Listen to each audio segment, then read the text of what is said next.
Aloha. Aloha. Mahalo. Tamara. Council members, members of the committee, and people from Maui. So my name is Keanu. As the chair stated, I have a PhD in political science.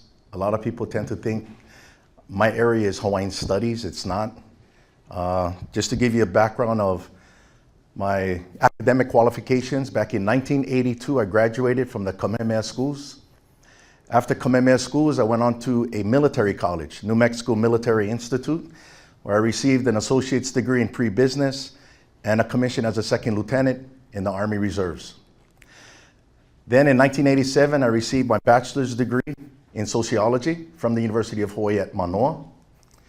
In 2004, I received my master's degree from the University of Hawaii in political science, specializing in international relations.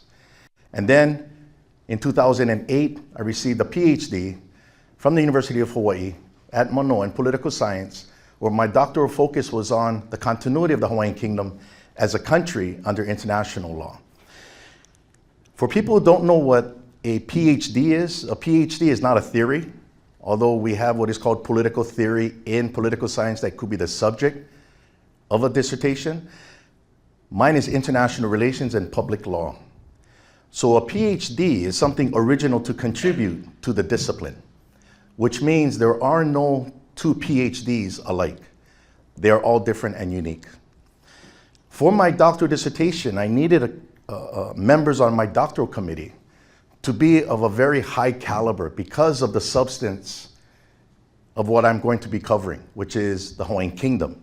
And when I say the Hawaiian Kingdom, I'm referring to a country that my great-grandfather was born in 1880. Not a sovereignty group. I'm talking about a country that my great-grandparents were from, right? But why is it that I didn't know anything from my great-grandparents to me when I was at the Kamehameha schools? I knew nothing about the Hawaiian Kingdom, nothing at all. So what is the legal status of the Hawaiian Kingdom of my great-grandparents? Let's start with them first, not with what we think today. Well, according to the Permanent Court of Arbitration, which is the oldest world court since 1899, it said that in the 19th century, the Hawaiian Kingdom existed as an independent state, recognized as such by the United States, Great Britain, and various other states.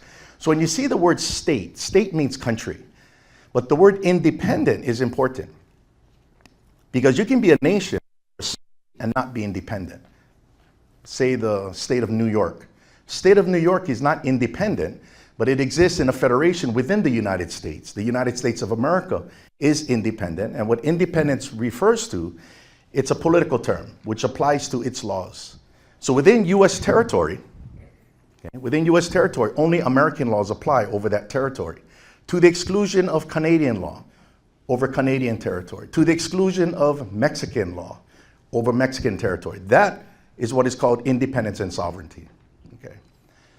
So when the United States recognized the Hawaiian Kingdom as an independent state, what they're basically stating is that their citizens, when they come to Hawaii, are subject to Hawaiian Kingdom law, statutory, case law, proclamations, administrative policies, the legal order.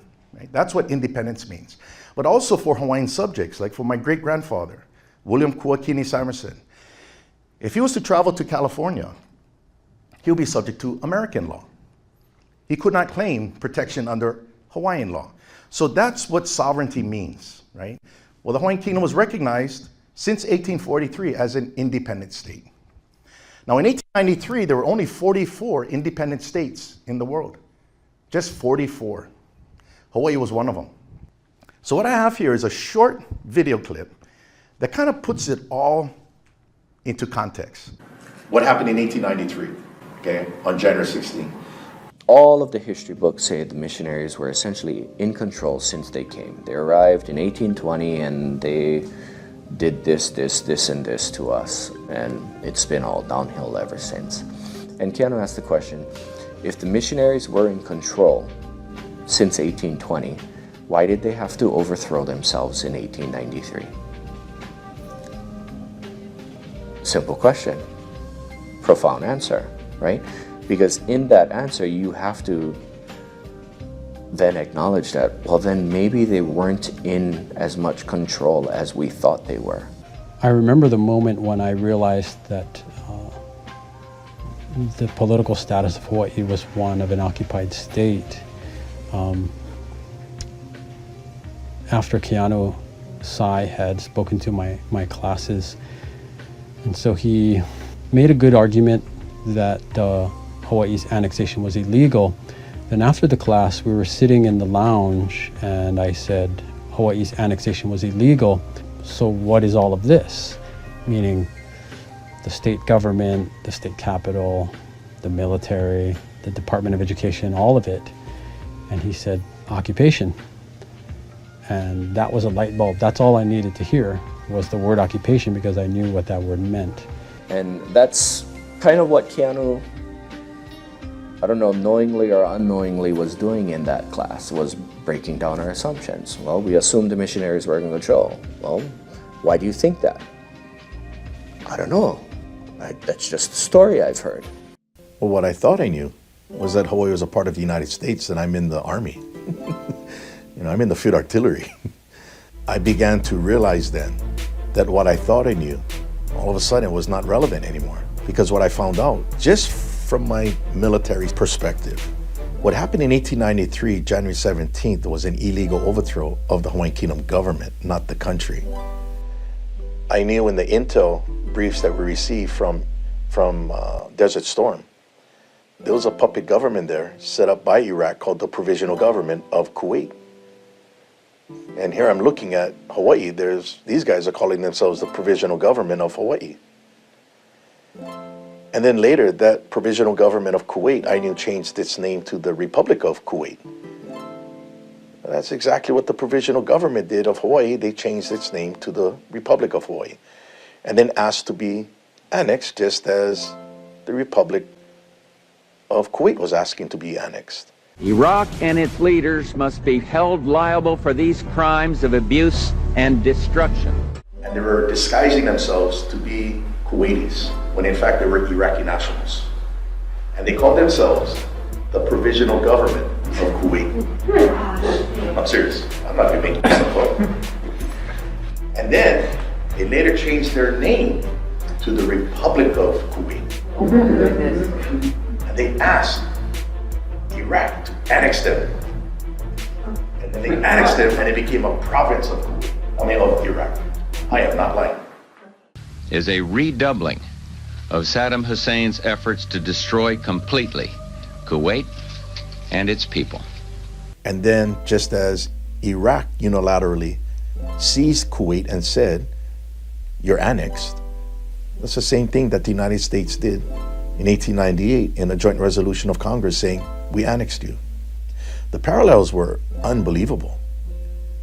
And I quickly saw Hawaii's situation just because of my experience with the first Gulf War. I didn't really understand how a country can become a part of another country. I would only find that out later. But I knew Hawaii was not part of the United States and that we're occupied. And that just as Iraq was not complying with the law of occupation, the Hague and Geneva Conventions, the United States was not complying with the law of occupation either. So where Iraq occupied Kuwait for 7.5 months, I'm looking at this situation back in 1992, almost a century of occupation. And that's when I began to realize I might be in the wrong army. Kuwait is liberated. Iraq's army is defeated. Our military objectives are met. Kuwait is once more in the hands of Kuwaitis in control of their own destiny. We share in their joy, a joy tempered only by our compassion for their ordeal. Tonight, the Kuwaiti flag once again flies above the capital of a free and sovereign nation.